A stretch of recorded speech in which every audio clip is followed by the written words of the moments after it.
بسم اللہ الرحمن الرحیم۔ رمضان المبارک 2 ہجری میں حضور صلی اللہ علیہ وآلہ وسلم غزوہ بدر کے لیے تشریف لے گئے اور بدر کے قریب ایک مقام پر پڑاؤ ڈالا تو ایک انصاری جانسار نے عرض کیا، یا رسول اللہ صلی اللہ علیہ وآلہ وسلم، اس مقام پر اترنے کا حکم اللہ نے دیا ہے یا آپ صلی اللہ علیہ وآلہ وسلم کی ذاتی رائے ہے؟ حضور صلی اللہ علیہ وآلہ وسلم نے فرمایا، یہ میری ذاتی رائے ہے۔ انہوں نے عرض کیا، میرے ماں باپ آپ صلی اللہ علیہ وآلہ وسلم پر قربان، کیا یہ بہتر نہ ہوگا کہ ہم پانی کے پاس اتریں اور تمام کنوؤں پر قبضہ کر کے ایک حوض تیار کر لیں؟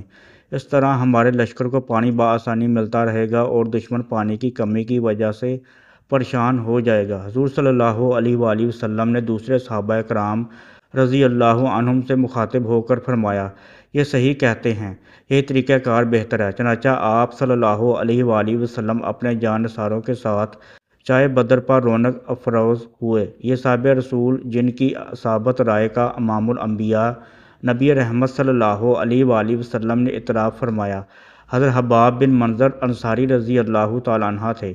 حضرت حباب بن منظر رضی اللہ تعالیٰ عنہ کا تعلق خزرج کے خاندان بنو سلمہ سے تھا۔ حضرت حباب رضی اللہ تعالیٰ عنہ کے چچا عمرو بن جموح بنو سلمہ کے رئیس اور خاندانی بت خانے کے متولی تھے، لیکن بھتیجے کو اللہ تعالیٰ نے یہ سعادت بخشی کہ وہ ہجرت نبوی صلی اللہ علیہ وآلہ وسلم سے پہلے ہی بت پرستی پر 3 حرف بیچ کر دولت ایمان سے بہور ہو گئے۔ حضور صلی اللہ علیہ وآلہ وسلم نے مدینہ منورہ میں نزول اجلال فرمایا تو حضرت حباب رضی اللہ تعالیٰ نے اپنی زندگی حق کی حمایت اور سرور کون و مکان صلی اللہ علیہ وسلم کی نصرت کے لیے وقف کر دی۔ غزوات کا آغاز ہوا تو انہوں نے بدر سے تبوک تک تمام غزووں میں نبی رحمت صلی اللہ علیہ وآلہ وسلم کی ہم رکابی کا شرف حاصل کیا۔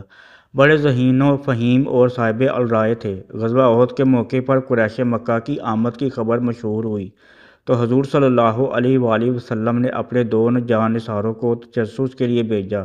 ان کے بعد حضرت حباب بن منظر رضی اللہ تعالیٰ عنہ کو روانہ فرمایا۔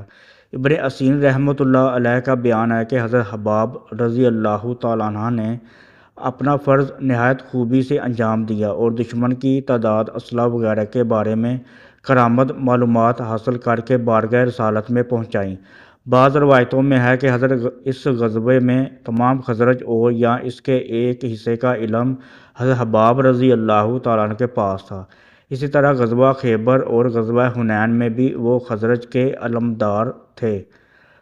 11 ہجری میں حضور صلی اللہ علیہ وآلہ وسلم نے وصال فرمایا اور ثقیفہ بنو سعدہ میں خلافت کا معاملہ زیر بحث آیا تو انہوں نے سید الخزرج حضرت سعد بن عبادہ رضی اللہ تعالیٰ عنہ کو خلیفہ بنانے کی حمایت کی۔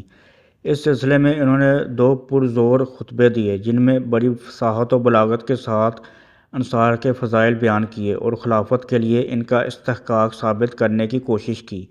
ایک خطبے کے دوران میں انہوں نے اپنے بارے میں کہا، میں قوم کا معتمد ہوں اور لوگ میری رائے سے مستفید ہوتے ہیں۔ ان کے اس ارشاد سے معلوم ہوتا ہے کہ وہ انصار میں بڑی عزت اور وقار کے حامل تھے۔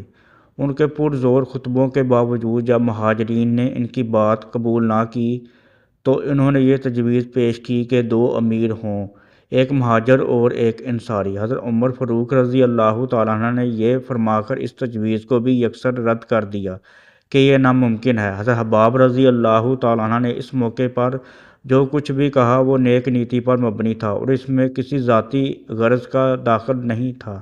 چنانچہ عامۃ المسلمین نے حضرت ابوبکر صدیق رضی اللہ تعالیٰ عنہ کی بیعت کر لی تو انہوں نے بھی اس سب کی پیروی کی۔ حضرت حباب رضی اللہ تعالیٰ عنہ نے 19 ہجری میں وفات پائی۔ اس وقت ان کی عمر 50 برس کی تھی۔ مختلف روایتوں سے معلوم ہوتا ہے کہ حضرت حباب رضی اللہ تعالیٰ عنہ نہایت زیرک آدمی تھے اور نہ صرف ایک اچھے خطیب تھے بلکہ شعر و شاعری کا ملکہ بھی رکھتے تھے۔ سب سے بڑھ کر یہ وہ سچے عاشق رسول تھے اور باطل سے نبرد آزما ہونے کے لیے ہر وقت سربقلب رہتے تھے۔ اللہ تعالیٰ کی ان پر ہزارہ رحمتیں نازل ہوں، آمین یا رب العالمین۔